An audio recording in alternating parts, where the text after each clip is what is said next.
I'm Greg Aidala here again in Albany, New York, at my family's business that's celebrating 77 years this year. The reason for this follow-up passion piece is in response to Mayor Sheehan and Chief Hawkins of Police, their press conference held in Albany on August 12th, 2020. Before I get to that, I just want to say with the recent murders and what's been going on here, there has been an increased police presence here. I want to thank the elected officials for that, and I definitely want to thank the hardworking men and women of the police force of Albany that are doing their best in these trying times. And it's really great to have this sense of community really coming out and everyone supporting each other, and hopefully it'll benefit everybody moving forward. You know, we can talk about the blight that we see in these neighborhoods and garbage, right? The city doesn't throw garbage on the street. The city isn't, we don't own those buildings with the red X's on them.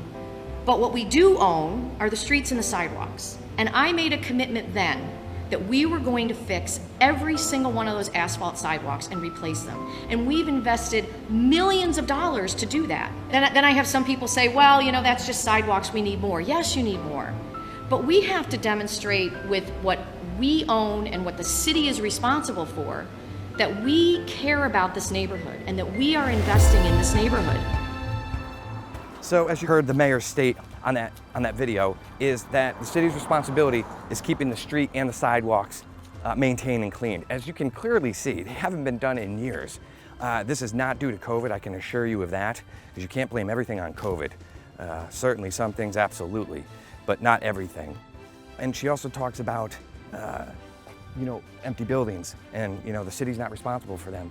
That's true, in a way, right? So there's someone that owns that and we need to hold them accountable. You could go right down to City Hall, as everyone else has to, and find out who owns these buildings, right? And then hold them accountable, start finding them. So we can get some money, perhaps getting back into the city to help defray these costs and help go towards budget costs and anything to help empower the city. You know, because I truly mean it. Cleanliness equals hope, equals community, equals prosperity. And I think it's a good motivation and I think it's good empowerment to show that what our tax dollars are going towards. We're not asking for $1 million. People aren't asking for that. They're asking, we, the people are asking to keep it clean.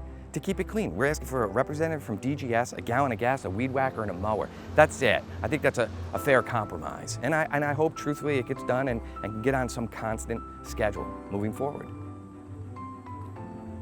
As we all know, there's a huge narrative in this country about the talk of race and color. Well, I just want to let you know that we are a white-owned business that's been in business for 77 years, and we have a difficult time getting through to people. So this really does boil down to humanity, period. And this is why I bring that up, okay?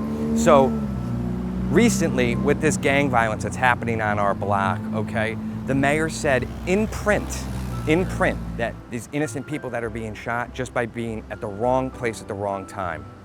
That's a hard pill for me to swallow, because if being on your property and your front steps and at your home with your family and friends is the wrong place, where's the right place?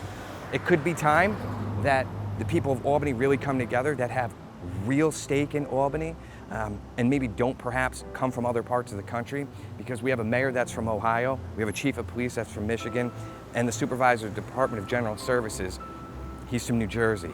Perhaps if we start getting homegrown care, it can better us for the future.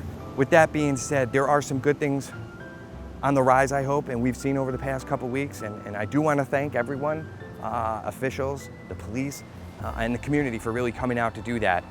And I hope it continues, because it's the right and fair thing to do to all residents and businesses. Their first order of the government here should be protect the residents and businesses. Everyone should feel safe. So thanks again for following along, and stay safe and healthy, friends.